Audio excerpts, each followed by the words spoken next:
Hello and welcome to episode 5 of the Ain't Dead Yet podcast. Today we have a very special guest. There's a lot of different ways to introduce this guest. I think that the way that I'll introduce him might be a little bit different than most, but his name is Matthew Johnson, or Matt Johnson, and he's my coach. And that's how I want to introduce you, bro. I want to introduce you as my coach. Because everything that happens to the outside world or on social media, it's awesome, it's amazing, but that's not what's important to me. What's important to me is being your athlete and you being my coach and that relationship. So that's how I want to introduce you, man. I love it. Yeah. I'm grateful for it. Yeah, man. We first crossed paths, I guess, officially about 6 months ago, something like that. We've crossed paths, not intentionally, well before that, through other arenas and other places and other people and places, things. But recently it was around Ultramarathon. And from afar, I've watched you do some pretty incredible things, not just in Ultramarathon, but endurance specifically. And I was drawn to it.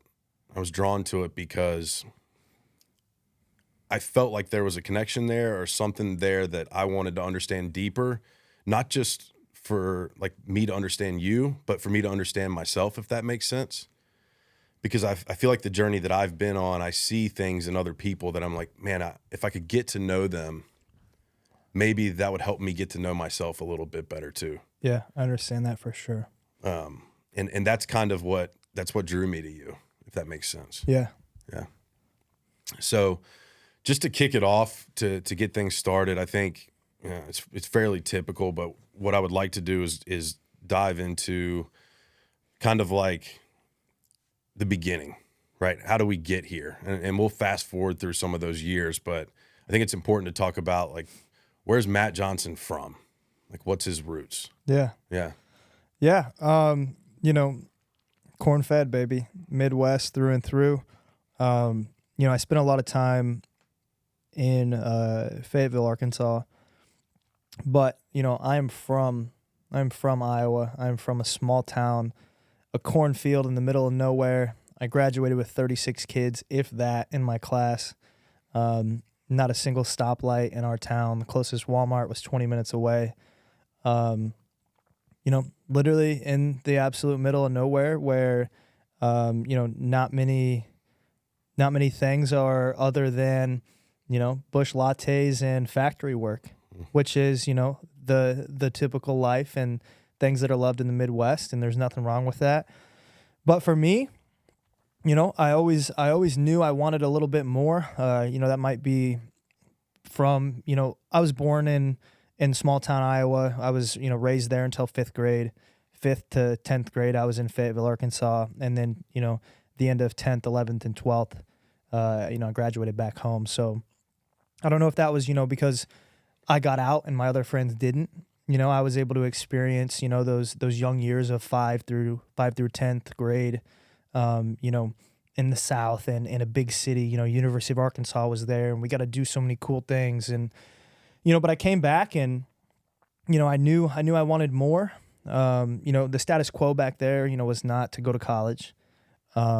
So, right when I graduated, I went straight to a factory, and I kind of realized, at 18, I'm like, this is not for me. My first factory job I got fired from just because I was a worthless piece of shit. And, I didn't want to be there, but that was the status quo. You graduate college, you go to a factory. It's what probably 98% of the kids in my class did. And, that was when, I just got home and I'm like, man, there's got to be more than this. And, that's when I came across the military, came across the National Guard. And I knew that would get me out for a while. And I had a lot of other shit going on that kind of was pushing me towards the military as well. And joined the military, came back after about 8 months and got an active duty job on Camp Dodge in Johnston, which is a suburb of Des Moines. Moved to Des Moines and spent, most of my adult life for the next 8 years active duty, wearing the uniform every day, but still in the National Guard. So I would drill 1 weekend a month 2 weeks in the summer, but then Monday through Friday, I worked on post, many different roles, factory job there on Camp Dodge and shipping and receiving, Midwest Counter Drug, a task force that trained DEA, FBI, U.S. Marshals, did a recruiting stint for a while. And, I would say that the recruiting stint is what kind of led me to realizing that I wanted more than that. I took a national level order and went to Virginia for a year, 2020. That was actually when I first started really running. But leaving Iowa and going to Virginia, I get to Virginia and I'm like, man, like there's so much more than Iowa. And, coming back in 2021, or I'm sorry, I was out in Virginia in 2021, coming back in 2022, and then, going all year back in Iowa, and I was like, man, like, my athletics were kicking off, social media was kicking off, and I'm like, I need more. And, January of 2023, I decided I wanted to get out of the military. My wife and I, at the time, we had been married and together for 6, almost 7 years at that point. And, we were babies and we were both wanting to go separate ways. She wanted to go one way. I didn't want to, she wanted to stay in Iowa and do her thing. And she wanted me to stay in the military, and I wanted to get out of the military, and I wanted to, go somewhere. And, unfortunately, that marriage ended because of that.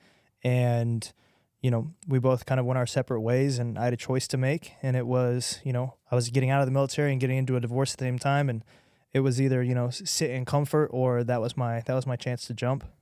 So I chose to jump and landed in Austin, Texas with $3,000 in my bank account and a fucking dream, baby. Yeah. And, I had a plan A and a plan A only, and that was to establish who I was as an athlete, as a coach, and as a man.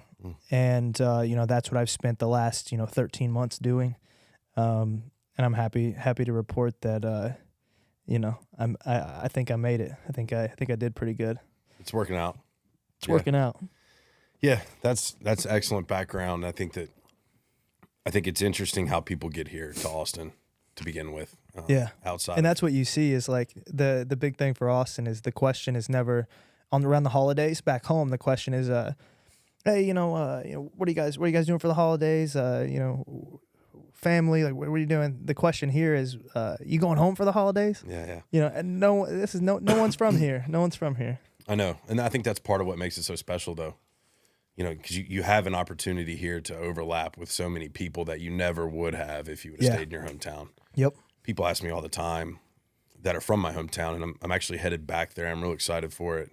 When this comes out, actually, I think I'll be there. I haven't been back really since I got sober. Yeah. Almost 4 years. Wow. And if I did go back, it was for like a quick weekend in and out. Yep. And but I have an opportunity to go back, and the only reason I'm going back is because my high school reached out and they want me to speak to the kids. I love that. And so for me, very similar. I feel like I'm finally getting to a place where I'm finding myself, my purpose. Yeah. And I feel like watching people like you find that as well is inspiring and motivating, and I think that it takes a community of that to help everybody get to that place. Yeah, for sure. Something I want to, I guess, just like dive straight into the fun stuff. So it's for recording purposes and for people, the listener, the viewer, today is Thursday, March 28th. Is that right? Yep. You just ran a 100-miler this past weekend, so like 4 days ago. Yeah. And won it. Yep. In California.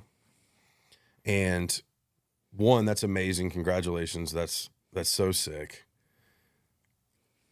But what's intriguing to me is deeper than just you winning races.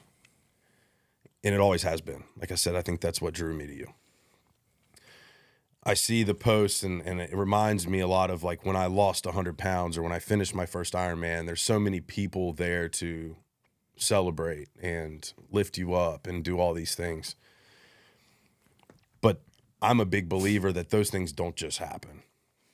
We're all driven from something somewhere.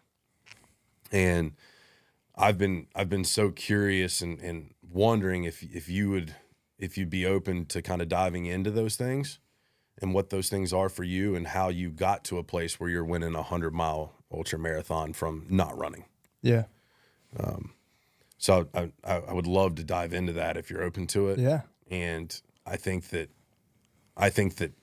for me, my greatest successes or victories or blessings in life have came from some pretty dark stuff, came from some dark moments. And I think that those dark moments are what connect me with people. Because not everyone's going to go win a 100-mile race, right? Or win an Ironman or do an Ironman or win a marathon or all these different things. But if they see someone that's struggled on a similar path or been through a similar experience, they can connect with that and at least say, hey, I can do something else with my life. I can improve my life. I can improve my circumstances. So I think it takes us talking about those vulnerable situations to make those connections in order to help people get out of those holes. Yep. So yeah, I'm interested. Yeah, that was definitely, that's kind of, where I set the standard for myself on social media is because, I want to talk about these things because the only reason why I have became who I've become is coming across David Goggins' book.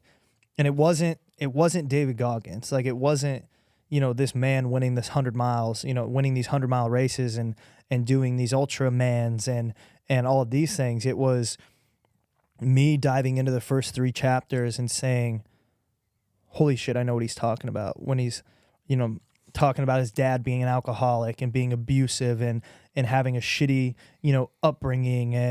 And, for me, it was reading these first 3 chapters.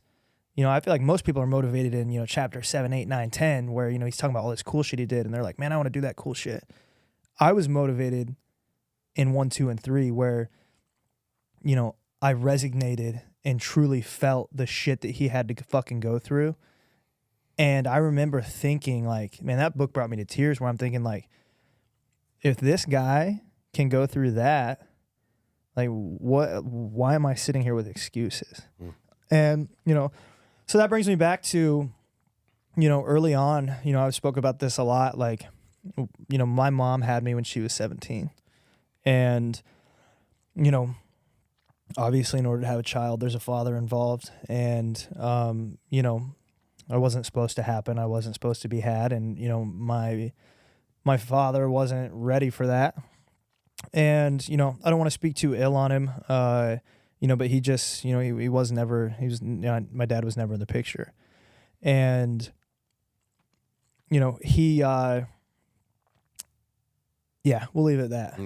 He was, he don't deserve any more than that. Yeah. He was, he's never in the picture. So we struggled early on. Granted, luckily, like I had grandparents, and aunts and uncles that, helped my mom balance working 3 jobs and she needed someone to take care of me. So I bounced around a lot between my grandparents and my aunts and my uncle. And, we were pretty poor. And, there was times where my mom would watch me eat because she couldn't afford food for herself. And I didn't know no better because I was, 3, 4 years old. But we made it happen. She made it happen. Not we. She definitely made it happen. My mom is a fucking superhero. And she's been through a lot. And I think, that right there is kind of, what we're going to dive into is watching everything that my mom has went through and me truly knowing that no matter what happens to me out there during those 100-mile races, during any 200s that I do, during the run across Texas when I'm running 850 miles, like none of that pain is truly going to ever touch the amount of pain that my mom's been through and that I've seen her break through, And so the biggest thing that, after, just really growing up poor and all of that, my mom got married and I want to say like around 2008. And, she thought she married a great guy and it turned into something pretty terrible. And, we spent years being physically and emotionally abused. There was times where my mom was gone at work and had no idea, but, my little brother and I were locked in bedrooms for hours on end, shoved around, pushed around, thrown around, degraded the way that we were spoke to, told that, we were nothing, and just a lot of fucked up shit when my mom wasn't around. At that time, you're a kid, you don't really know, you don't really understand, like, so I was thinking to myself, I'm like, man, like why didn't I tell my mom that, and I still can't figure that out to today. But like we spoke about before we pressed the record button, like, there's some trauma blocking and things that are still coming to me today that I will talk to my mom about, and she'll be like, I had no idea. And, that happened for years, leading up to, where, the climax where shit was really hitting the fan. There was a time where, my mom got her face slammed off of the front of a car, knocked out her teeth, drugged to the bedroom by her hair, screaming. And that led my mom into a spiral of, not wanting to be present, to avoid all of that pain, and led her, to a pill addiction. And there was a time where I was picked up from school by my uncle and said that something had happened and we weren't sure if my mom was going to make it or not. And she was found in the kitchen on the floor and rushed to the hospital and had to go away for a couple days to get better. And, out of respect of her, I will leave it at that. Yeah. So a lot of things that, that I had seen, and, their divorce was really nasty. When he left us with absolutely nothing, drained the bank accounts, took the cars, just nothing. And watching her, come out of that and, and now be, who she is today. And she's now moved to Texas and, is now engaged to an amazing guy, veteran as well now. And, just seeing her turn into who she has become, has done nothing for me but just light a fire under my ass to, number one, just seeing, what she can go through and man, like what can I do that, that's my mom, like that's my blood, what can I do? But then as well, like, just teaching me that we are resilient in everything that we do and our situations do not define us. And, I've done some fucked up shit. I've made a lot of mistakes, but, that doesn't define who I am. And, that's truly, what I think developed me into who I am today. And obviously, as you know, and everyone knows, like, I'm just fucking getting started. Mm-hmm. Yeah. Just want to thank you for that vulnerability. I think that vulnerability is the reason I started the podcast. Yeah. It's a platform for people to tell the truth, talk about the things that people don't like to talk about. That was hard, man. My heart's like racing over here. Yeah. I'm like breathing. Like, I think, I spoke about that to friends, but like, like I said before we went live here, there's maybe only 2 people that know that story that are in my life right now. But, people deserve to know that it's not all sunshine and rainbows. And, it's not belt buckles and finish lines and first places. And people look at me and, think that I'm this,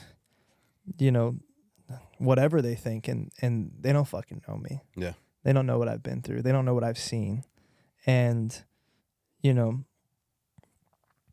fuck them. Yeah. FEA.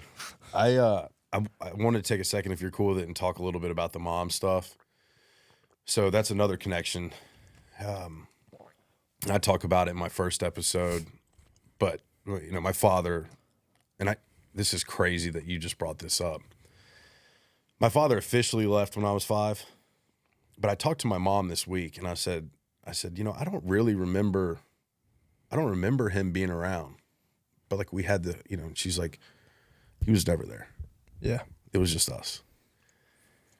And I was like, I don't know until now why I couldn't access that information, and she's like, no, that's what happened, and it's crazy.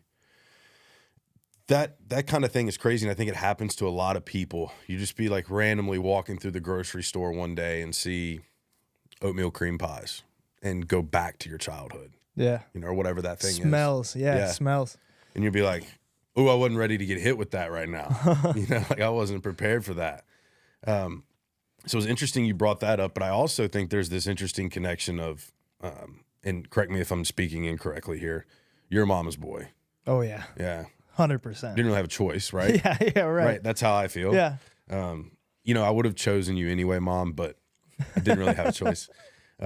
Your mom listened to all your podcasts? Yeah. Yeah, my mom literally religiously. Like if a podcast doesn't come out like within like a month of the last one, I'm getting a text saying like, hey, you got any podcasts out? I'm getting ready to drive to so and so. Yeah. I'm like, no, Mom.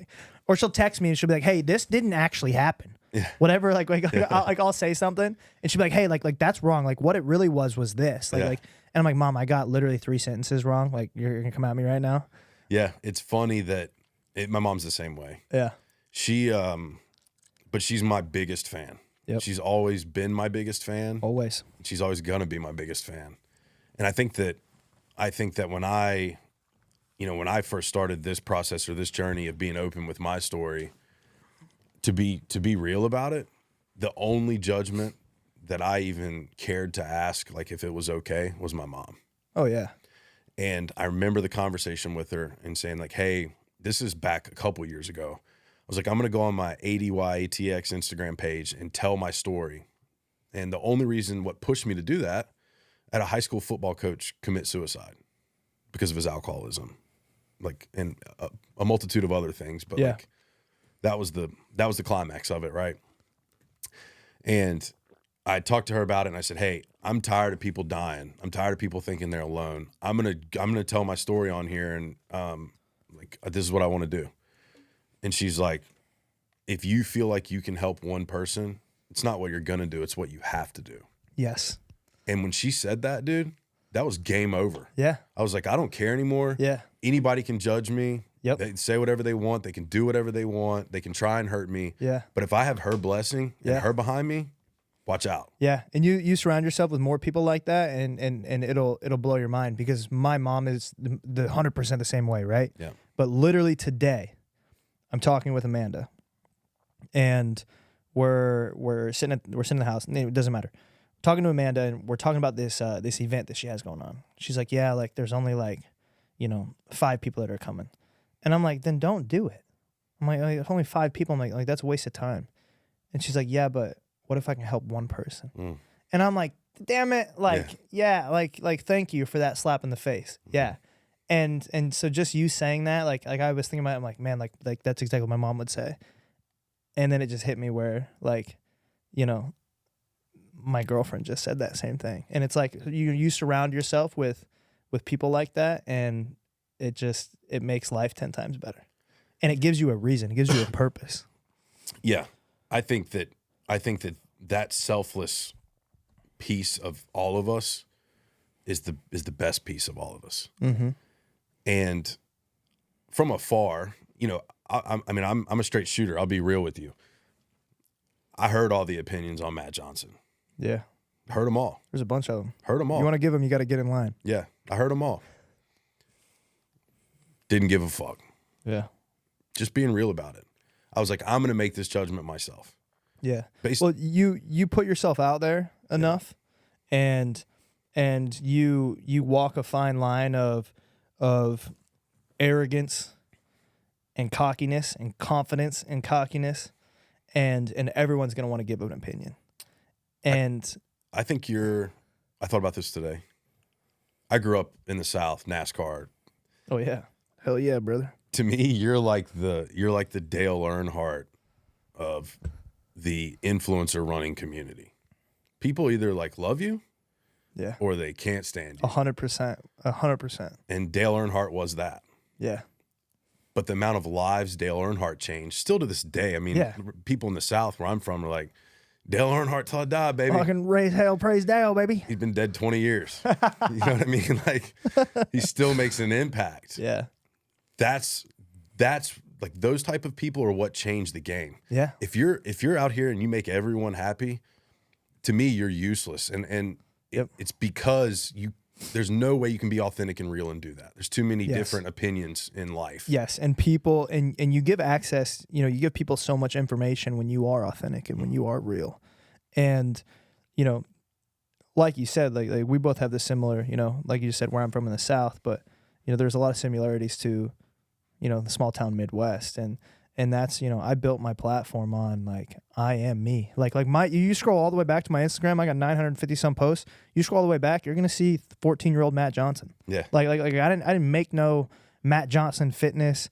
My account is my account. Yeah. And I will never, like, that account is me. Mm-hmm. And, you scroll all the way back, you will see it change from year to year to year to year, because that is me. And that is how I built my account. That's how I built myself. And, that's what people tell me all the time. They're like, you're like the John Daly of ultra running. You're like, the Deadpool of content. Like, but what people don't really realize is, like, man, I spent not like someone commented the other day on the Andy Glaze reel where people were fucking freaking out about me telling him that he was slow. Like, someone commented and they're like, do you not understand that this is just typical military humor and banter? Like who I am and everything that I've been through is who I show you. And if you don't like that, then you don't like me, and that's okay. You don't need to like me. Mm-hmm. I don't need you to like me. That's okay. Like, you are entitled to what you like and what you don't like. But I promise you one thing: what you do like or what you don't like is still 100% me. Yeah. And that's the piece I want to hit on. Authenticity terrifies people. Mm-hmm. It terrifies them. We have a deep connection to the Goggins thing. And Goggins is one of the most authentic people to walk the face of this earth.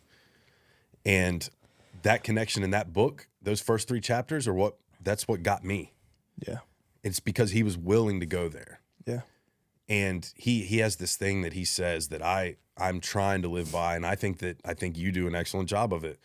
Put your life on a billboard and say, judge me. Mm-hmm. And when you do that judgment, it doesn't hit you the same. Yeah. Because you're free.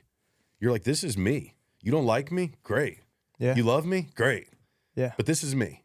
And this is the life that I'm going to live. And I'm going to make mistakes and I'm going to fall short. But I'm also going to be the best person I can be and try to help others. And I'm going to find success. I think that people think that there's this dichotomy or this polarity of those two things. And I've yet to come across it where there isn't great success without great struggle. Yes. There isn't sunshine without rain. Yeah, I mean, that was something that, when I did one of my first podcasts, I caught a lot of heat on with CJ Finley, is where I said, like, I don't think that these people that are running these ultra marathons, these 100 mile, 150, 200, 250 mile distances are coming from a picture perfect life. Yeah. Because if you're coming from a picture perfect life where you went to private school and, you had an in-ground pool in your backyard and, you had no struggle, then what are you chasing? Yeah. And, I caught a lot of heat for that. And I guess people really, there's some people out there that don't agree with that. But, what I'm saying is, like, just like what you said, like, without great struggle doesn't come anything. Mm-hmm. And I truly believe that to my core. And that's what drives me every single day. And I'm not driven by success. I'm not driven by money. As you obviously know, like, I'm a mama's boy, but man, I'm like, can you imagine the day when I get to the day where I'm like, I can just buy my mom a car, mm-hmm. or I can buy my mom a house, or I can pay all of her bills for 6 months, something like that. Like Like to me, like I don't need the house. I don't need, I have everything I need, but my mom doesn't have everything she needs yet, in my opinion. Mom, you might have everything you need, but I don't think you do. I think you do a little bit better. Yeah. So, I mean, that's the thing is like, yeah. Yeah, I'm with you. And I think that I'm coming to a place where I understand why I want to do ultramarathon.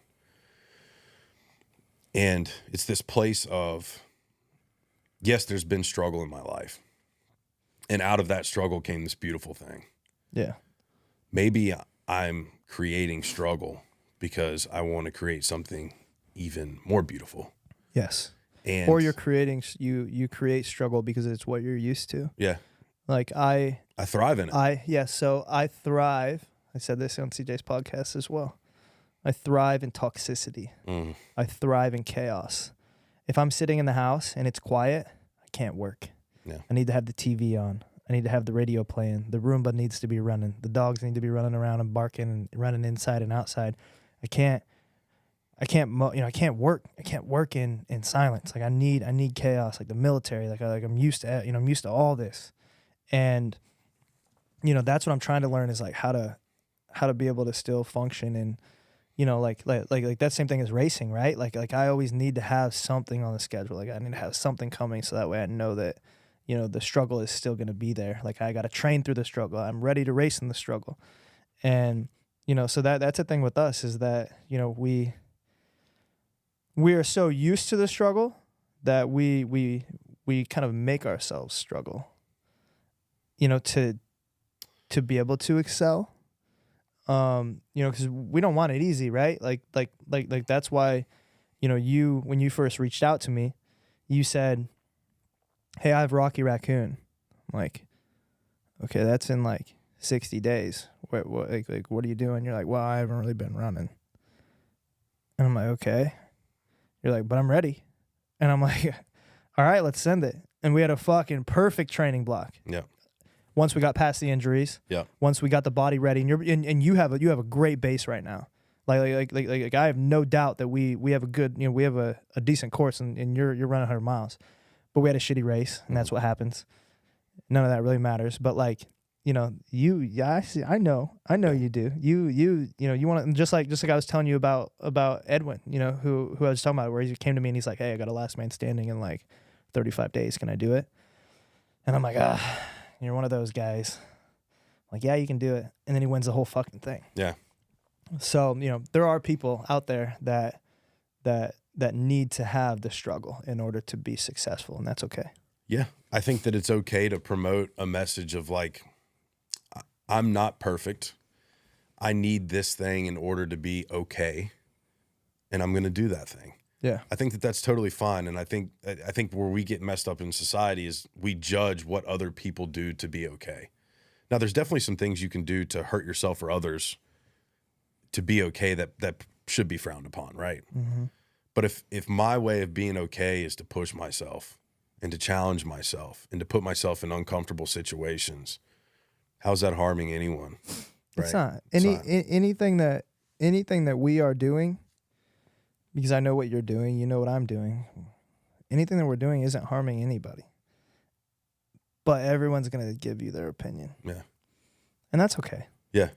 That's A-okay, because people, for some reason, people don't like it when you do it differently. Mm. And, people are just, everyone wants everything to be the same. And when you're doing something different than everyone else, they're going to give you your opinion. They're going to give you their opinion. And, it's what you do with that opinion that really matters. Well, I think this is this is an opportunity for a great conversation right here. I've talked to my therapist about this, and I refuse to change it. He's aware of that. He knows I'm not going to change it. He still brings it up weekly, bi-weekly. Mm-hmm. But I keep receipts. And there's a lot of mixed opinions on what that does for someone's mental and emotional health. Here's my stance on it. And I'll be open and vulnerable about how I keep receipts. Yeah. I have a folder in my phone, in my notes, that has every person, place, or thing that doubted me, turned me down for an opportunity, said something bad about me, said something bad about my family, judged me. They're in my phone. And the reason I put them in my phone and I don't let them run crazy in my head is because it feels more controlled in that location. But when I need it, I know where to go. Yeah. And to be honest with you, there's days where I need it. Mm-hmm. It's my jet fuel. And I have to think about, like, I don't really want to do this today. And I have to remember, like, there's lots of people out there that are banking on you not doing this today. And it's a dichotomy too. I do a lot of what I do to prove my mom right. And like show the world that she was right and that she's the best mom and look what she created. But sometimes to get to that place, I got to go through those receipts and I got to look back at them. And I don't think I harbor resentment necessarily towards like those people, places, or things. I think I just use them. They're mine to use. They gave their opinion. I get to do with it what I want. Yeah. And I don't reach back out to these people, places, or things. I let them come back to me because it always happens. It always happens. Those people, places, and things will come back to you. They might not apologize, but they're attracted to what you're doing or what you're accomplishing. I had, I'll stop you for a second. Yeah. I had a guy who said a comment, on Instagram about me DNFing and always having an excuse and blah, blah, blah, which just simply is, not true in my opinion, but whatever. He messages me after I win the 100. And he's like, just letting you know, like, I'm still going to be a hater. Yeah. But good job. Yeah. Yeah. And I'm like, what the fuck? Yeah. like I literally showed that to Amanda and I'm like, okay. It always happens though. Yeah. They come back. And do you know what I do when they come back? I don't respond anymore. I go in my notes and I put a check mark beside them. Yeah. And I leave them right there. I'm like, got it. I liked his message. That's it. Yeah. I liked it. I'm like, thanks. Yeah. And I think that the same thing that drives us to make our moms proud, right? That doesn't happen or come without the baggage that created the need to do that. Yeah. And for me, I call those receipts, right? So when I'm in a race or an event or a training run or a tough day, right? It doesn't have to be any of those things. It can just be a bad fucking day. Yeah. I can access those things and it gives me what I need to just go a little bit further. And I think that, through talking to you and a bunch of different people on that subject, like, I'm not sure I have the ability to do endurance events without having access to those dark things. Yeah. Like if I was like this perfect life, happy-go-lucky, no struggle, no problem, I'm not sure for what. I mean, yeah, it's the same thing as like that Goggins talks about putting it in the cookie jar. Yeah. And you reach in that cookie jar and you pull it out. Yeah. I mean, it's the same thing. Like you have your quote unquote cookie jar where you put those at and you reach into there when you need them. Mm-hmm. And, I have, I have screenshots of like comments that were made. I don't have like a folder for them or anything like that, but I do know where they are. Mm-hmm. As in like, not even really the screenshots. I know where the comments are at on the internet. So when, I don't ever use those, like I don't ever go back and like look at them, but I always know where they are when I do get what I want, and I can go back and I can say, gotcha. Yeah. And, same thing, like, someone made a shitty comment on that reel before the 100 and like the morning of about me, DNFing the last two races. And, I commented back and I said, appreciate you. Make sure you're watching tonight. Yeah. And I won. Mm-hmm. And that was that same guy that messaged me. Yeah. So yeah, I mean, it's just getting to the place. And here's the thing, like, you don't need to be shitty to these people. Allow them to just be shitty themselves. And, but keep track of it. I mean, that's, yeah, You should always keep track. I think I'll get there. I will say that watching you respond and reply and how you do it with these people has already helped me. My exposure is nowhere near on the same scale. But even my small exposure, like this podcast just hit, I think, 80 subscribers today, which I'm pumped about. Yeah. Because maybe that's 5 people that the message helped. Yeah. Right. And so that's a win. I mean, even, 10%. Yeah. You help 10%, that's 8 people. Yeah. It's huge. Like, yeah. It's 8 people that didn't have help. Yeah. But I had to remember, dude, I messed up. We launched the first podcast. And there was a comment, like instantly on YouTube. I've never even had a YouTube until I did this. Yeah. First comment though, bro. And Was it the TRT one?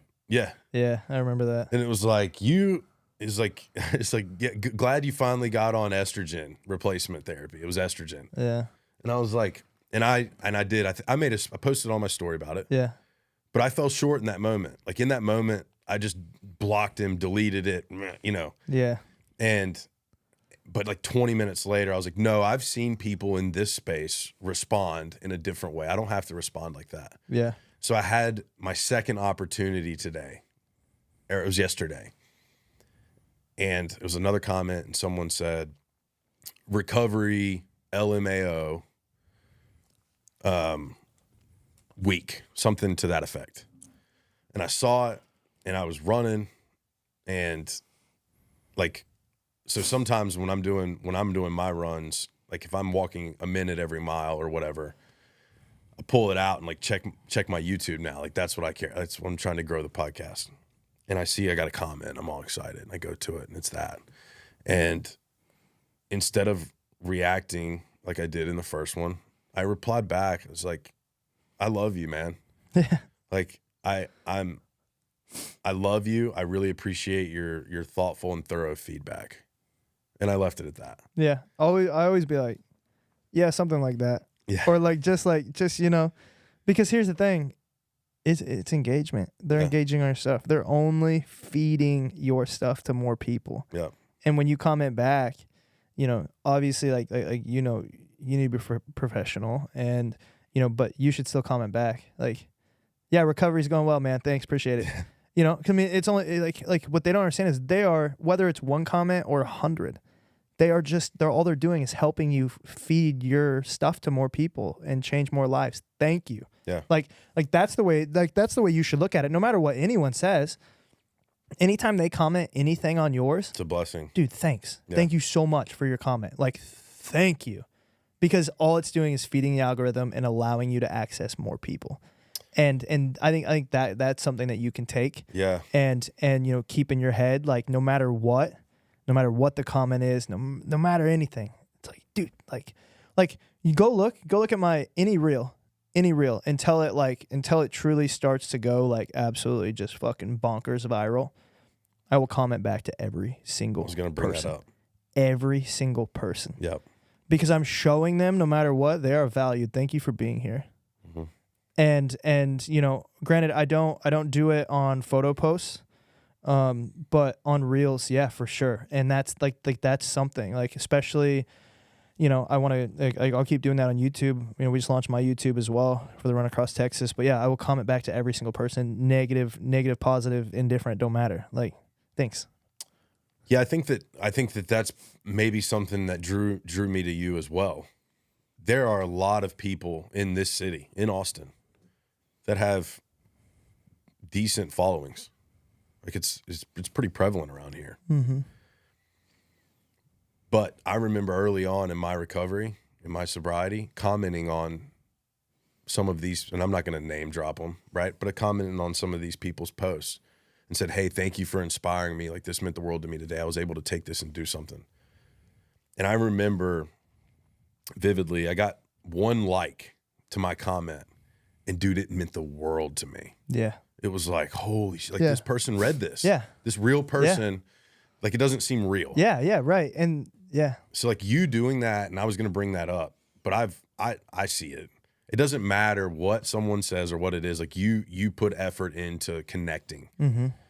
And I don't think you even, maybe you do know, but you might not. you are impacting every single one of those people and brightening their day. The haters, sure, whatever. Yeah. But the people that genuinely go on there and they're like, hey, I'm so inspired by you. This is so amazing. Thank you for sharing. You commenting to that changes their day. Yeah. It really does. And that's where we're at in society. People can say that's right, wrong, or indifferent. But if you're helping people, who gives a shit? Yeah. And it's me, like, you know, I don't think, like, I'm not supposed to be here. Yeah. But I am. And I'm so very, very grateful that God has given me the chance to be where I'm at. And I will always give you my time. And, you know, it's getting harder now with the following, like, messages will just disappear. And, like, I won't see them until, like, someone messaged me like 3 times and I'll see that they've messaged me like 3 times before that.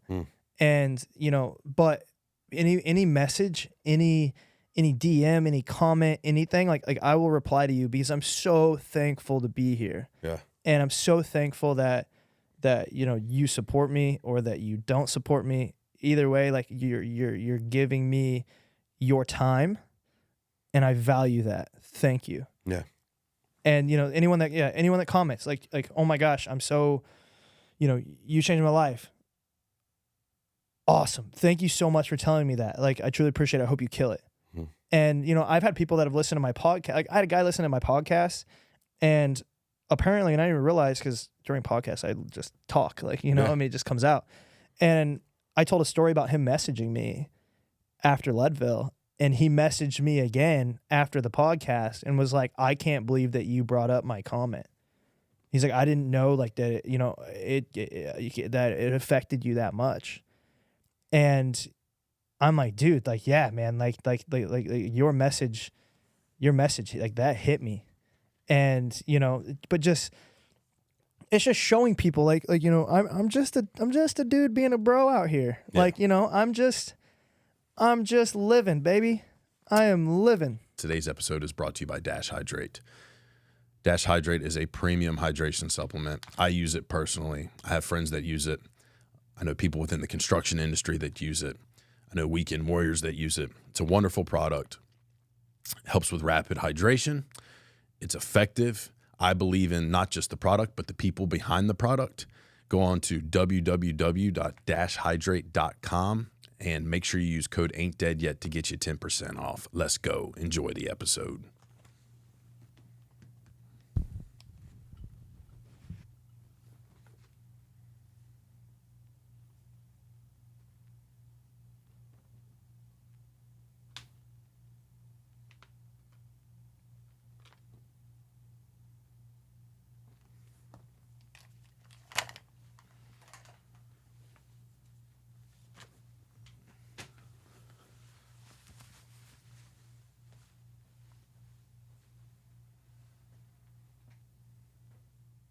Yeah, I think, and that's another, that piece is, I think, what connects you with a lot of people too, especially people in a similar journey. I've been fortunate enough, like, being in this city and in the different communities that I'm in, to get to know people outside of their social media. And to be blunt about it, I've been let down, you know, a few times. Like, man, I really thought this person was different, right? Yeah. I really, and that's happened a few times, and no harm, no foul, right? I just kind of step away from it and be like, okay, that's not on my path anymore. But with you, it's funny because kind of the opposite happened. The same people that were saying those things about you were the people that I felt that way towards once I got to know them as a person, about, like, man, you're not who you are online. Yeah. And, like, for me, I think that I can respect that so much deeper, right? When I see you doing your thing, like, I'll give you a good example. You had a reel, or like, you work with Hive. Hive's one of your companies, or one of your brands. Fucking love Hive. Yeah.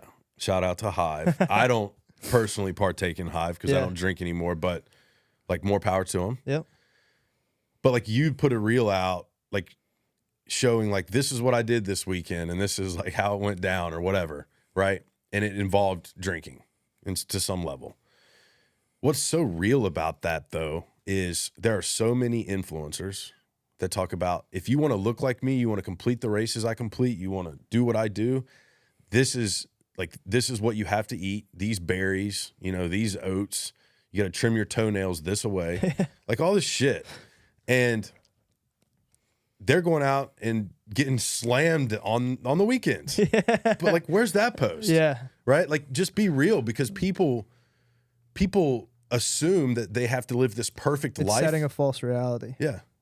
People think they have to live this perfect life to be successful.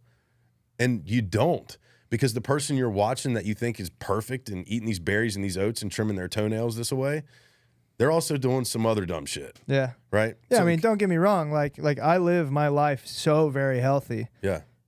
But man, there's been a couple times where I've closed down the bar on a Sunday. Yeah. And yeah, I mean, that's the thing, But you're real about it. yeah, for sure, man. Like, come on. Like I live this stressful, I destroy myself every day. And, why not have a drink? Why not take a puff off of a blunt? No. I don't know. Yeah. Like why not? Why not? Yeah. And especially, and I think this is important for our audience too. Like, if you have the ability to turn it off and turn it on, why not? Yeah. And this is going to stir up the recovery community a little bit, but like, this is my truth. If I had that ability, I would still partake. Mm-hmm. I would. Right? I had fun, Yeah. believe it or not, at times when I was drinking and using. Like, I had fun. My problem was I couldn't turn it off ever. Yeah. Right? There was no off switch. It was just on, full bore, couldn't slow it down. But there are people, lots of people, that have that switch, and they can say, you know what, I'm going to let my hair down, and then I'm going to get back to it tomorrow. Yeah. Right? Yeah. But for you to share that, I think in a world that everyone's so laced and stitched up perfect, and just be like, no, this is who I am.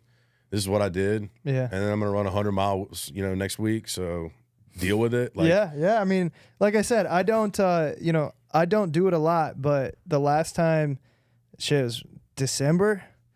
Like, went out on a Sunday with no plans to do any wild shit, and next thing you know, it's 3:00 in the morning, and I'm just absolutely shattered. Yeah. Like, I'm tanked.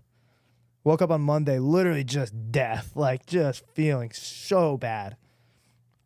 Woke up, drank water, hit the sauna, sat down, got some work done, took a nap, hit the sauna again, come back, 5 p.m. I'm like, time to run, baby. Yeah. And go out and hammer 12 miles. And, can everyone do that? No. Is it hard? Yeah. But like, you can still have fun and get your shit done. Yeah. As long as, like you said, as long as you are able to get your shit done. Yeah. And, I have so much respect for people that are sober, because, I've been around, like my dad was an alcoholic, my uncle was an alcoholic, my mom had addictive traits, my grandfather was an alcoholic, my great uncle was an alcoholic, and I know that I have those tendencies, like that I could have those tendencies, and I've thought before about, man, maybe I should just, maybe I could cut it out, because I could 100%, I could never take another drink of alcohol, and I could be perfectly fine. But man, do I love a beer, Yeah. and to just be able to balance that and enjoy that, like it's all right. It's all right. And, but damn, like I truly think, there is nothing stronger than someone that has been through addiction and be able to sit there and say, I've been sober for 4 years. Holy fuck, bro. Like, Yeah. like that is like that's next level. Like thinking about you and your story, and think about Mitch Ammons and, Mitch's story. And, there are some tough motherfuckers out there. Like it takes a lot to be sober. The way that I think about it is, at this point in my life, my addiction, that whole run that I had, I can look at it now and say it was a blessing. That I didn't know if I'd ever, that doesn't make sense. No, I mean, you yeah, don't it ever does, think you can get there. Every single thing that you've been through has led to who you are today. Right. And I think that once you've been in those super deep, dark places, we've been at the bottom, multiple bottoms. Mm-hmm. I'm not afraid to fail. Yeah. Right. Like, I know I can get out of it. I just this podcast is a great example.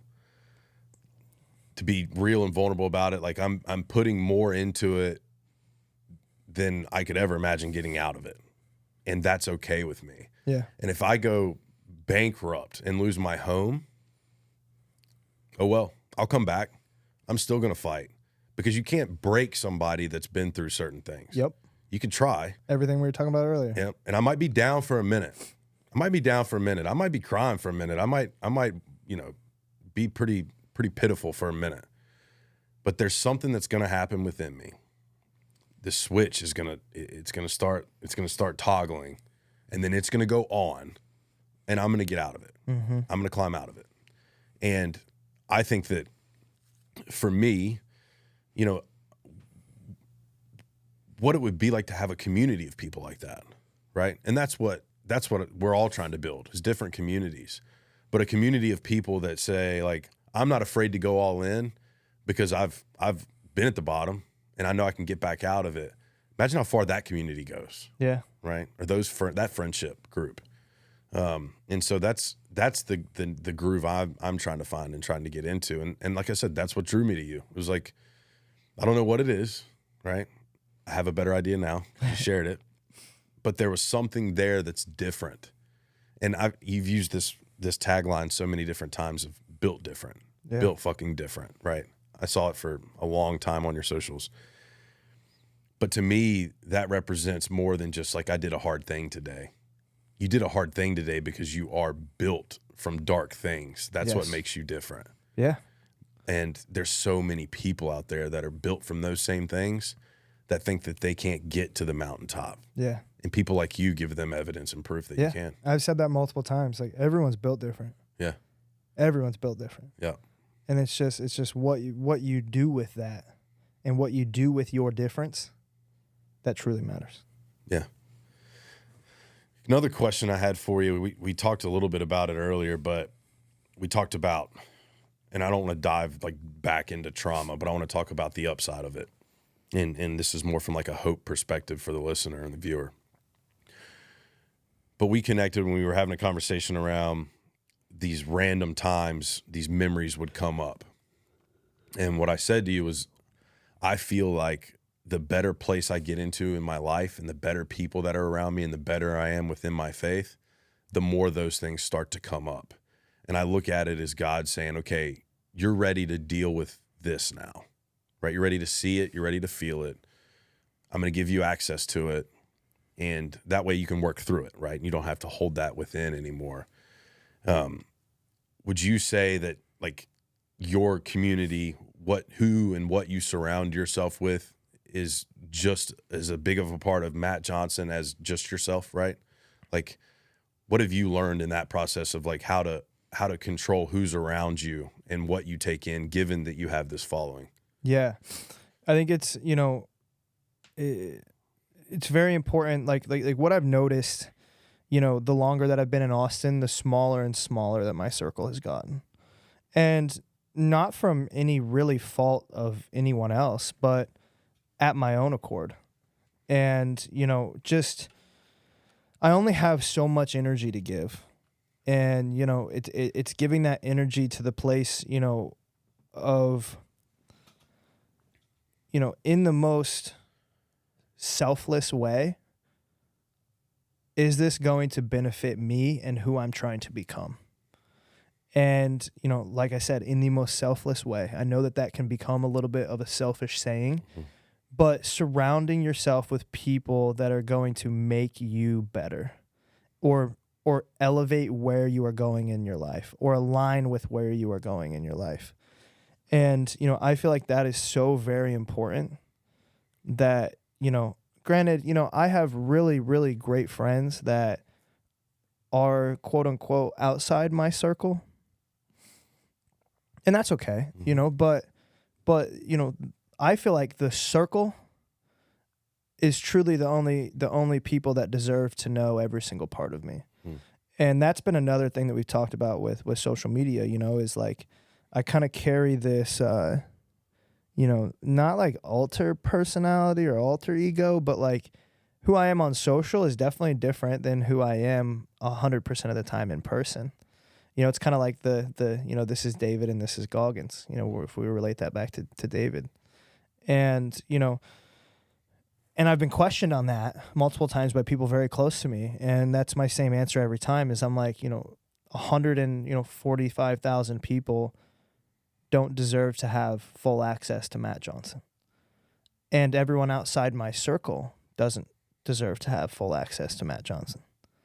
You know, like my inner circle, if you're in my inner circle, you will know my finances. You will know where I'm traveling. You will know what I'm doing and where I'm going, and you will know everything. Because I'm going to share that, you know, and because I believe that you are in my inner circle because you are going to help elevate me to exactly where I want to go. And, you know, I mean, same thing, you know, like just let's talk about Eric Hinman, you know, whenever I need any type of advice, like Eric, I'll talk my own finances, you know, like shit that people keep private. Like Eric's in my inner circle. Like I'll talk my finances to Eric. And, you know, because he's teaching me and he's helping me, you know, get to where I want to go. And, you know, keeping people like that in your circle, you know, compared to people that are outside your circle, that are still your friends, that you still talk to every day.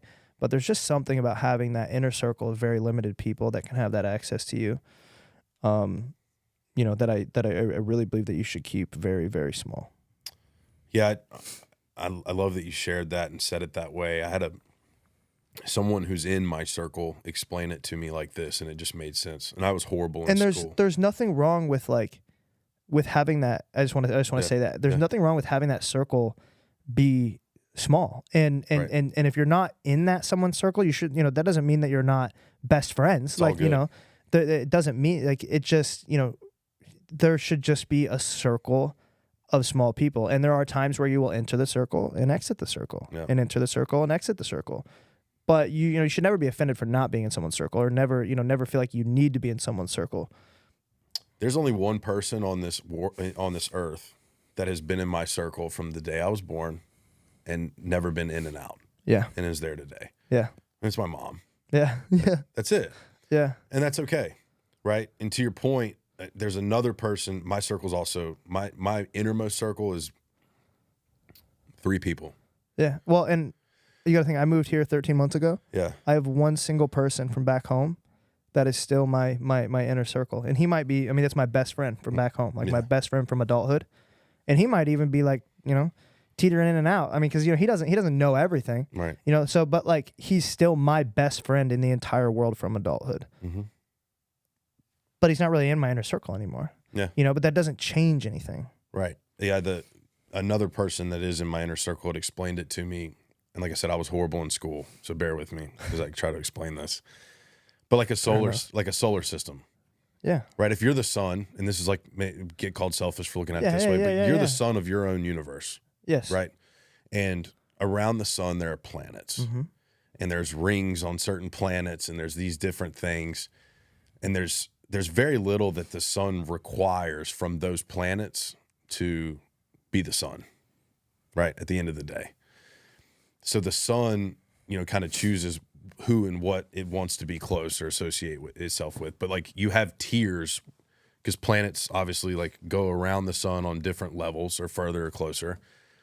So you have tiers of friendships and relationships. And like there's some that are really close to the sun. And then you've got Pluto or whatever the fuck the furthest one is. I think it's that one still. That's really far away in the outside part of the circle. And that could be like your neighbor, you know what I mean? Yeah. Or whoever you It's see. still part of the circle. Yeah, part of your solar system, because we all have that. And I think that was a helpful way for me to look at it. Like everyone has a place, and like the cool thing about life versus the solar system, like planets can change place. They can't change places in the solar system, but they can in our life. Yeah. Right? People can move throughout the circle fluidly, without disrupting the whole solar system. It doesn't need to. And I think that hearing it from you, you know, it would be like any type of like fame, I think is challenging and difficult, more so than like I have a buddy that played in the league, and he talks about, you know, he's gone through some different adversities in his life and challenges, and people say to him like, "Oh, you got champagne problems." And he's like, "No, they're just my fucking problems. Like, they're still real. Doesn't matter how much money's in your bank account. Yeah. Like, problems are problems, and that's your reality. And like those problems suck." Yeah. And I think that people honestly have less grace for people that create a level of fame for themselves, because they're like, well, they got money at the end of the day. Well, if you're not financially driven, like if that's not the source of your happiness, it's toilet paper, right? It doesn't mean anything. It doesn't have substance. And you come across as someone to me that like that's not like attached or addicted to the money. It's a great byproduct. But I see like the way you interact with people, and I think that's what you value. Yeah, for sure. I think it's your personal I interactions. think, you know, having, and I truly mean this, having enough money to pay my bills gives me enough mental freedom to be able to give so much more to other people. Yeah. And, you know, like I don't need $50,000 in my bank account to feel like I made it. You know, if I have enough money to pay my bills and enough money to walk down the street and get a bite to eat and put gas in my truck and not have to think twice about it, that's all I need. Yeah. Like I don't need the hundreds of thousands of dollars. I don't need the millions. Like I need enough to walk into a store, buy whatever I want. Like I'm not talking about I need enough in my account to walk into a H-E-B, buy a fucking steak and eggs and milk and go home and not even have to think about it. That's all I need. And I think that comes with the way we were raised. Like I said, I grew up fucking dirt poor. We didn't have no food. If I have enough money for food, enough money to pay my bills, enough money to put gas in my truck and be able to go out and get a bite to eat whenever I want, baby, I'm living. Yeah. I am living. Yeah. And then I'm living. Yeah. You know, like this is like man, I'm living. It's crazy to think that not long ago, you kind of like went all in on like what you wanted to do, right? Like, and I think that there's it's another connection that we have, and a lot of people don't understand what that's like, of like, burn the ships. I'm going all in. If it all completely falls apart and I lose everything, cool. But I think to find the success that you found, you have to burn the ships. You have to be ready to live under a bridge. Yep. And like, you know, like I said, like I moved to Austin with $3,000 in my bank account. That was in like February 28th. And I bounced around from Airbnb to Airbnb to Airbnb. I was in 5 Airbnbs in 61 days.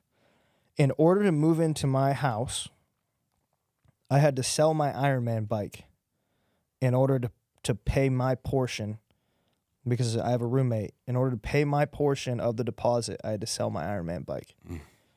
And you know, as an Ironman yourself, you know the attachment to the bike. And, you know, because now you have no bike. Yeah. And I sold my Ironman bike, and I had no way to pay my rent. And I moved into a house with, you know, I left Iowa with me, Ash, my blue healer, and a sack of clothes. And that's what I moved into my house with. And it slowly became a TV and a couch and a bed. I slept on the floor. I went to Walmart and I bought a $30 like fucking set, you know, like a bed set. I bought a $30 bed set, and I slept on the floor for like a week and a half on a wooden floor because I had no bed. I didn't have no money to buy a bed. And then I slowly acquired a bed, and then, you know, XYZ things went on. But truly, man, that was, you know, May. You know, I mean, I was just living through June and July and August. I started getting some opportunities in September, October, November. But you know, when it truly hit and I mean this with everything in me. This is gonna come from a soft spot. I put my faith in God, and I took God at His word, and I started going back to church religiously. I started going back to church. I made it a statement. Like I made a statement in December that I was going to do 52 weeks of Round Rocks. And I post it every Sunday that I go. And if I don't make it, I watch it online. And diving back into my faith and taking God for exactly what He said He would do for me. And, actually, instead of just saying I'm going to pray, actually taking a moment to step back and close my eyes and say, thank you for everything that you've given me. December, January, February, into March, I've quadrupled my income. I have had nothing but success in my life, in every aspect of my life. I've won a race. I've quadrupled my income. I have been tested and trialed by God Himself. I know that. And I've listened and I've done what was asked, and nothing but blessings have came my way. I'm so glad you opened up about this, because it's powerful, and it's another connection that you and I have.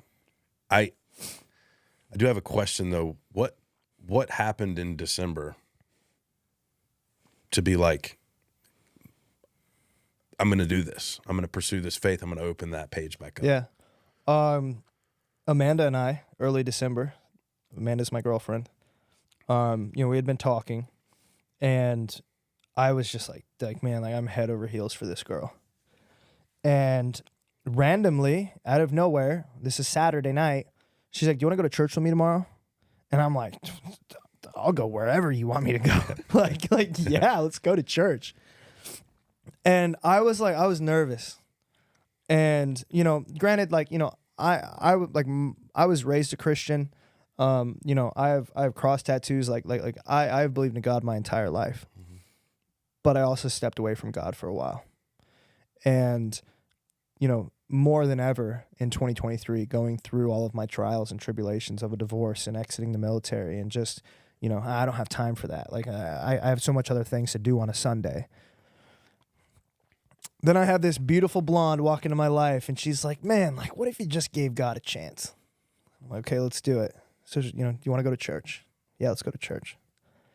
Man, I walked into that place, and I had never felt the comfort, the just overtaking of, like, just comfort, man. Like, that's the only word I have to say is just comfort and peace. And looking around and seeing people that were my age just praising and worshiping God. And, and then I'm like, okay, we get to the next Sunday, and it's like, you want to go to church with me? And I'm like, yeah. And I go, and then the next Sunday we go, and then the next Sunday I'm like, Amanda, you got to wake up because we're going to church. And then it's like, it's almost like me, at times I find myself leading her. Where she led me, and then, now me leading her, like, hey, like, we're going to church. Like it used to be like, oh man, like the Saturday night before, I'd be like, man, I gotta go to church tomorrow. Like, this sucks. Now, man, it's like, oh, like let's get to Sunday because I need that reset. And I'll tell you, I'm gonna open up here a little bit. I'm gonna tell you something that I was shown the other day that freaked me out. And mind you, let me say this as well, because, people have got on me about this, is like, I go to church. I believe in God. I go to church every Sunday. Yes, I cuss. Yes, I have tattoos. Yes, I drink alcohol. I'm sorry. No sin is greater than any other. Sorry. But I go to church. So we go into church. I'm going to tell you a little bit more about this offline, but we go into church. And I just got off a phone call with a brand that morning. On a Sunday morning, I had a brand hit me up. Hey, we need to chat. And this is a big brand. I'm like, holy crap, okay. Very last words that were spoken in this phone call were, it's about time. And then we hung up. Okay. I took this call. We're late to church. My fault. So we make it to church. One last song. As we walk in, we find our seats. Guess what song's playing? It's About Time. Yeah. And I'm like, oh man, what the heck is going on? Fast forward through church. They bring up, they're talking about tithing, right? You know, I haven't dove into tithing yet until now. And, you know, for some reason on my heart, like I just had like, give $100. And I had some things happen that month where like a couple brands didn't pay me and like my bank account was like going down, and I'm like, you know, I'm kind of stressing out a little bit because, you know, it's bothering me. And I had money, but, you know, I was just like, I don't know. So I'm like, all right, you know, I left. I didn't give $100. I just left. Pull up to the gym, and I'll name drop here. Brett Ender. I didn't want to work out, man. I'd sat in my truck for like 20 minutes. I walk into the sauna, and I'm like, I'm going to sauna. I'm like, no, I'm not. I walk out of the sauna. Brett pulls up. I'm like, oh, that's crazy. He's like, hey, you want to go on a walk? I'm like, yeah, sure. We walk, and we're chatting about, you know, faith and, you know, everything under the sun. And we get back to the sauna. We get in the sauna, and we're talking about, you know, God. And he gets in, and he starts talking about tithing.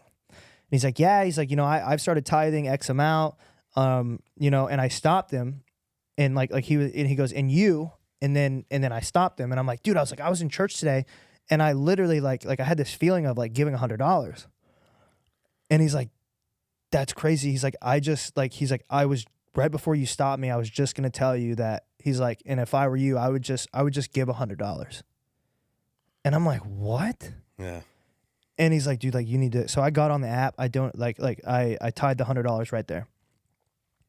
Got back, I told Amanda, I'm like, I don't know what this means.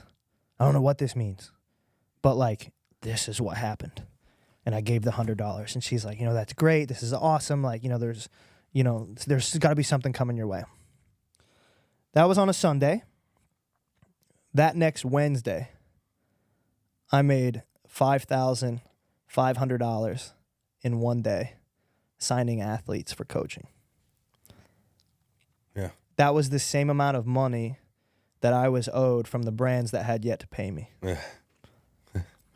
Yeah. My bank account was right back to where, exactly to the dollar of where I had predicted it to be in my accounting process. Where it was supposed to be.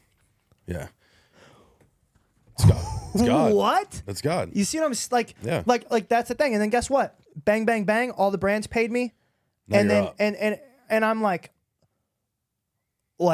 okay, like, all right, you know, you like there was a test. Mm-hmm. Like, you know, you don't have much right now, but just give me $100 and watch what I can turn that into. Mm-hmm. That like if you are listening, all of this is so true. I encourage you, if you have been weary about it, if you have been thinking about it, go to church. Just go. Find a good church and just go. Yeah. I think. Because my life has changed dramatically in the last 4 months. Yeah, and the crazy thing about faith, and I think that I've had so many different runs at it in different ways. I pulled away from the church after high school, or before high school, really, middle school, I guess, for 10 years, you know, until after college, and then definitely wasn't going to church when I was deep in my addiction. But I always had faith. And so I try to, like, you don't have to go to church to have faith, and you don't have to have faith to go to church, right? But they work well together.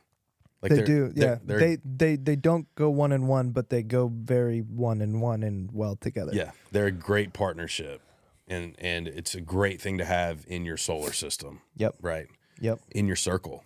Yeah, right? It's just a reset, man. It is, and I can speak very similarly.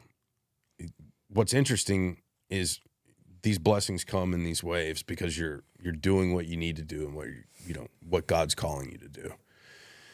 But there are going to be tests in that. It is going to happen. He is going to test you. The devil's going to test you. These tests are going to happen. Very similar experience this week.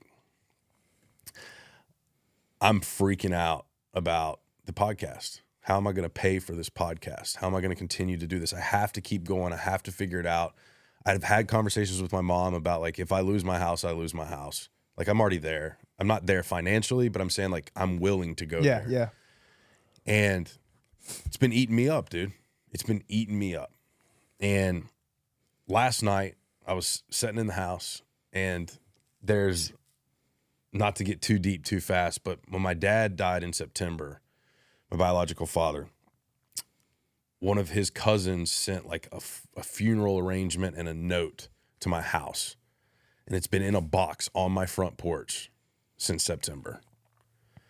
And I'm like, man, let me just go out here and like, I'm gonna face this. I'm gonna open it up. I'm gonna open this thing up.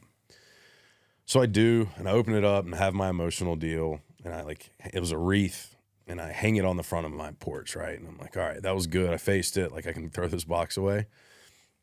I go inside, and something was like, all right, like, go to the mailbox. I hate going to the mailbox. I might go like once a week. It's because we take so many steps throughout the day that we just can't afford the extra steps. Like, no, I'm not good on that. But I'm like, go to the mailbox. Just go to the mailbox. Someone kept telling me it was weird. It's like one of those weird things. Mm-hmm. I go to the mailbox. I have a letter from my mortgage company, right? And I'm like, crap. Like, when I was in Florida and I got that letter from the mortgage company, it was like, your escrow's going up because taxes are going through the roof. I'm like, man, this is all I need right now, you know? And I'm like, you know what? Whatever. I'm just going to open it up. Open it up. It's a refund check because I overpaid on taxes last year, like in insurance, like a massive amount to me. And my mortgage is going to go down $350 a month. Right? Yeah. And I've been ate up from the floor up about how I can keep this going so I can try to help people. And I'm like, there it is. That buys me months of just this. Right? And so for me, it's about being loyal to God in those trying times. Yes. When you are tested, yeah, you must listen. Yeah. And if you do listen, that's when the blessings come. Yeah. And you have to do I struggle here, man. Because the devil knows my weaknesses, man. Mm-hmm. You know, he throws them right in front of me. And it's to the point now where I see him. I'm like, yep, that's a test. Yeah. That's a test. And I don't always pass those tests. Mm-hmm. Like, I still fall short. And I think that's okay to talk about too. Like, that's part of being Christian, I think. And I think that there's this misconception out there that being a Christian means that you think that you're perfect and better and all these things. Like, not to me, that's not what it means. To me, it means I have a greater power, a higher power that I can look to guide me to be a better man. Yep. And on that path and on that journey, I'm going to fail. I'm going to fall short, but I can still look up. I can always look up to that. Yep. And that's what it means to me, and that's kind of what I build on, because in a very similar fashion, I've caught judgment around cursing, tattoos, whatever. Everything. Yeah, like all of it. And at the end of the day, a lot of the times the same people that are saying those things, I have to remember, similar to the haters on social media, it's probably a reflection of themselves. Mm-hmm. Right? So what can I do? Man, I can pray for them. Yeah. Right? Yep. That's a hard place to get to too. But when you get there, that's freedom. Yeah. Yeah. So I'm glad you shared the faith piece, man. For sure. I think that that'll help so many people, and it lets the viewer and the audience get to know you better. Yeah. Because there's more than just the guy winning 100-mile ultras. And I've seen it from a distance for a while, but I think that for other people to hear it and to see it and to feel it, it just makes you that much more special, man. And so I think about tapped on time. Yeah, about that time. But I want to say thank you for being my coach. Above all that other shit, that's what means the world to me. And thank you for taking me when I'm like, yeah, I've probably only been running like 20, 30 miles a week. I'm going to do this 100-miler. I love degenerates. Yeah. And we got to I'm the leader of the degenerates. Yeah, the underdog. There you go. And I actually told Abby that when you were racing. Because I was like, he's probably got a gazillion DMs and texts. So I DM'd Abby and was like, hey, tell Matt, thanks for, like, great job. Thanks for winning one for the underdogs. That's amazing. Yeah. And, but you've been someone that I can look up to as a coach in my running. And I think what's beautiful about what you said earlier about this circle concept is like I needed that person for running, right? And for me, that person felt like you because there felt like there was connection outside of running from our childhood and all these other things. So that's what I needed. Yep. Right. But I mean, I'm not going to hire you as my real estate investment portfolio coach. You know what I mean? Right. That doesn't mean, that's not me being disrespectful to your point. It's saying like we need different coaches in life for different things. Yes, 100%. And so I just want to thank you for being my coach when it comes to this endurance world. And I just, I have the ultimate gratitude for your vulnerability, your ability to share your story. And there's nothing in it for you, right? It doesn't make you more money to share your story and get vulnerable. You only do that because you want to help somebody else. Exactly. And so thank you for that. And thank you for being here, man. Yes, sir. I appreciate you having me. Yeah. Got to share the story always. Absolutely. Real quick before we tap out, any events or races for the viewer or listener to be watching for? Yeah, biggest one is just, right now we're looking forward to the run across Texas. So October 1, 850 miles from El Paso to the farthest east point that we can find in Austin or in Texas. We're still looking for that exact point. But the route is being made, and we're going to run across Texas to raise money for Valor Fit.